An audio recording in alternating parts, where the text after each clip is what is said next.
2025 December Semi-Annual Training. Ang linangkob nga isgutanan nga naguluhan, magsinati, magpahimulos ug magpadayag ni Kristo 4. Semana 3 nga naguluhan. Si Kristo nga anak sa tawo nga naglakaw taliwala sa bulawang mga tangkawan. Mao kini ang pagpadayag. Kini nga basahon gibahin sa duha ka bahin. Una mao ang pinadayag nga adunay usa ka Roman numeral ug ang ikaduha mao ang kinaiyahan nga adunay 11 ka mga Roman numeral. Muadto ta karon sa unang bahin nga mao ang pinadayag nga naghisgot. Ang panan-awon ni Kristo nga anak sa tawo nga naglakaw taliwala sa bulawang mga tangkawan. Og ang Roman numeral 1 naghisgot mahitungod nga aron makita nato ang panan-awon ni Kristo nga anak sa tawo nga naglakaw taliwala sa bulawang mga tangkawan.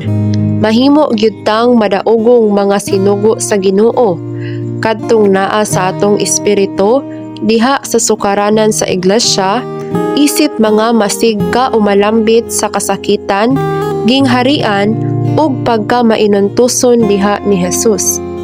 Bugna 1:20. Ang misteryo sa pito ka bituon nga nakita mo sa tuo kong kamot ug ang pito ka bulawang tangkawan. Ang pito ka bituon mao ang mga sinugo sa pito ka iglesia ug ang pito ka tangkawan mao ang pito ka iglesia. Muadto ta karon sa hisgutanan sa Roman numeral 1. Ang panan-awon ni Kristo nga anak sa tawo nga naglakaw taliwala sa bulawang mga tangkawan. A. Gibatasan ang iglesyahanong kinabuhi sa unang panahon nga dunay usara ka iglesia sa usa ka syudad. Usa ka syudad nga dunay usara ka iglesia. Walay syudad nga dunay kapin sa usa ka iglesia. B. Dunay upat ka kinaiya ang atong tigom diha sa tinuod nga sukaranan sa pagkausa sa dapit nga gipili sa Dios. Una, dunay upat ka kinaiya ang atong tigom diha sa tinuod nga sukaranan sa pagkausa sa dapit nga gipili sa Dios. Ikaduha, ang bugtong talagsaong ngalan nga tiguman sa katawhan sa Dios mao ang ngalan ni Ginoong Hesukristo. Ikatulo, sa bag-ong tugon, pihog yung nahimutang ang puloy-anan sa Dios sa atong espiritu, sa ato pa sa nasagol nga espiritu nato. Ug ikaupat, sa pagsimba nato sa Dios, duna gyud tay tinuod nga pag-aplikar sa cross ni Kristo. Point C. Mga masigka o malambit ta sa kasakitan diha ni Jesus. Point D. Mga masigka o malambit ta sa gingharian diha ni Jesus. Point E. Mga masigka o malambit ta sa pagkamainantuson diha ni Jesus. Ug muadto ta karon sa ikaduha nga pagkabahin nga mao ang kinaiyahan nga naghisgot. Si Kristo nga anak sa tawo mao ang labawng saserdote. Ang Roman numeral 2 nag-ingon, si Kristo nga anak sa tawo mao ang labawng saserdote nga nagsulob og bisting ni sangyad sa tiil o gibaksan sa may dughan og bakos nga bulawan aron magpangga sa kaiglesyaahan diha sa iyang pagkatawo ug magtilog nila diha sa iyang pagkadios. Bugna 1:13. Ug sa taliwala sa mga tangkawan, may usa nga sama sa anak sa tawo nga nagsulob og bisting ni sangyad sa tiil ug gibaksan sa may dughan sa usa ka bakos nga bulawan. Mga hisgutanan, si Kristo nga anak sa tawo mao ang labawng saserdote. Point A. Naa sa iyang pagkatawo ang anak sa tawo. Nagtimaan ang bakos nga bulawan sa iyang pagkadiyos ug timaan sa gugma ang dughan. Point B. Giatiman ni Kristo ang kaiglesyaahan diha sa iyang pagkatawo ingon nga anak sa tawo aron panggaon sila. Point C.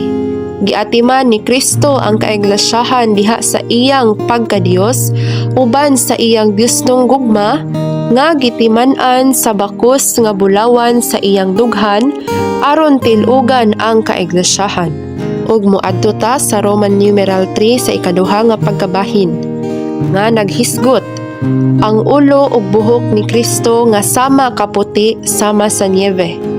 Nag-ingon ang Roman numeral 3. Gipakita ang langitnong pagkakaraan sa Ginoo pinaagi sa iyang ulo ug buhok nga sama kaputi sa puting balhibo sa karnero sama sa niebe. Bugna 1:14a. Ug puti ang iyang ulo ug buhok sama sa putling balahibo sa karnero sama sa niebe. Ug moadto ta sa Roman numeral 4 sa ikaduhang pagkabahin nga naghisgot ang 7 ka mata ni Kristo sama sa siga sa kalayo. Nag-ingon ang Roman numeral 4. Sama sa siga sa kalayo ang 7 ka mata sa Ginoo aron magbantay, maniid, magsusi ug maghukom pinaagi sa paghayag ug pagpatuhop. Bugna 1:14b. Ug sama sa mga kalayo ang iyang mga mata. Ug ang hisgotana ni ini, ang 7 ka mata ni Kristo sama sa siga sa kalayo. Point A. Alang sa lihok ug pagbuhat sa Dios dinhi sa yuta, ang mga mata ni Kristo kay ang pilo man ang numero sa pagkakumpleto sa lihok niya. Point B. Ang mga mata sa Ginoo nga sama sa siga sa kalayo labigyong alang sa paghukom niya. Ug moadto ta sa Roman numeral 5 nga naghisgot ang tiil ni Kristo sama sa tumbagang nagsidlak. Ang Roman numeral 5 nag-ingon, sama ang tiil sa Ginoo sa tumbagang nagsidlak nga daw sinugba sa hudno, nagtimaan nga ang hingpit ug masanagong paggawi niya naghimo niyang takos nga mohukom sa Diosnong paghukom. Bugna 1:15a. Ug sama ang iyang mga tiil sa tumbagang nagsidlak nga daw sinugba sa hudno. Ug moadto ta sa Roman numeral 6 nga naghisgot ang tingog ni Kristo sama sa dinganas. Ug moadto ta sa Roman numeral 6 nga naghisgot ang tingog ni Kristo sama sa dinaganas sa daghang tubig. Ang Roman numeral 6 nag-ingon, sama sa dinaganas sa daghang tubig ang tingog sa Ginoo nga magahob ang tingog sa makagagahom sa nga tanan nga Dios sa kaseryoso ug kaugdang niini. Bugna 1:15b. Ug sama sa dinaganas sa daghang tubig ang iyang tingog. Ug moadto ta sa Roman numeral 7 nga naghisgot si Kristo ang nagkupot sa masanagong mga sinugo sa kaiglesyaan. Nag-ingon ang Roman numeral 7, si Kristo ang nagkupot sa masanagong mga sinugo sa kaiglesyaan. Bugna 1:16a. Ug may 7 siya kabituon sa iyang tuong kamot. Mga hisgutanan, si Kristo ang nagkupot sa masanagong mga sinugo sa kaiglesyaan. Point A. Ang mga sinugo mao ang espirituhanong mga tao sa kaiglesyaan, ang mga nangako sa panghimatuod ni Jesus. Point B. Ang mga sinugo nga langitnon og kinaiya ug langitnon og posisyon sama sa mga bituon mao katong dunay bag-ong mensahe gikan sa Ginoo ngadto sa iyang katawhan. Point C. Kay naa man sa iyang tuong kamot ang nangunang mga igsuon, dili na sila mosibog pa. Si Kristo gyoy mangako sa iyang panghimatuod. Ug moadto ta sa Roman numeral 8 nga naghisgot ang baba ni Kristo nigula ang hait nga espadang duhay sulab. Og ang Roman numeral 8 nag-ingon, nigula sa baba ni Kristo ang hait nga espadang duhay sulab nga mao ang muila, muhukom ug mupatay nga pulong niya nga mobatok sa negatibong mga tawo ug mga butang. Bugna 1:16b. Og nigula sa iyang baba ang mahait nga espadang duhay sulab. Og moadto ta sa Roman numeral 9 nga naghisgot ang nawong ni Kristo ni sidlak sama sa adlaw. Nag-ingon ang Roman numeral 9, nisidlak ang nawong ni Kristo sama sa adlaw nga nagsidlak sa kakusog ni ini alang sa paghayag nga naghukom nga magpadangat sa gingharian. Bugna 1:16c. Og nagsidlak ang iyang nawong sama sa adlaw nga nagsidlak sa kakusog niini. Og muadto ta sa Roman numeral 10 nga naghisgot, si Kristo maoy una og ang ulahi.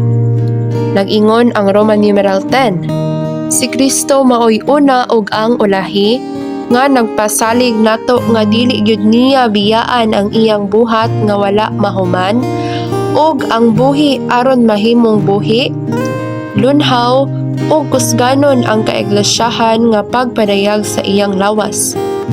Bugna 1:17. Ug sa pagkakita ko niya, natumba ko nga daw patay diha sa iyang tiilan, ug gitap-in ko niya sa tuong kamot niya nga nag-ingon, ayaw kahadlok, ako mao ang una ug ang ulahi. Ug muadto ta sa kinatapusang Roman numeral nga mao ang Roman numeral 11 nga naghisgot, naa ni Kristo ang mga yawi sa kamatayon ug sa Hades. Nag-ingon ang Roman numeral 11, naa ni Kristo ang mga yawi sa kamatayon ug sa Hades. Bugna 1:18. Ug ang buhi ug namatay ko ug ania karon buhi nako hangtod sa kahangturan ug nia nako ang mga yawi sa kamatayon ug sa Hades. Mga hisgutanan, naa ni Kristo ang mga yawi sa kamatayon ug sa Hades. Point A. Tigkolekta ang kamatayon ug tighipos ang Hades apan giwala ni Kristo ang kamatayon didto sa krus ug gidaog ang Hades sa iyang pagkabanhaw. Point B. Basta hatagan natog luna, higayon ug paagi ang Ginoo nga makalihok ug makabuhat diha nato sa pagdumili nato sa kaugalingon, pagpas-an sa krus ug pagwala sa atong kinabuhi sa kalag, makontrol niya ang kamatayon ug ang Hades. Daigon ang Ginoo.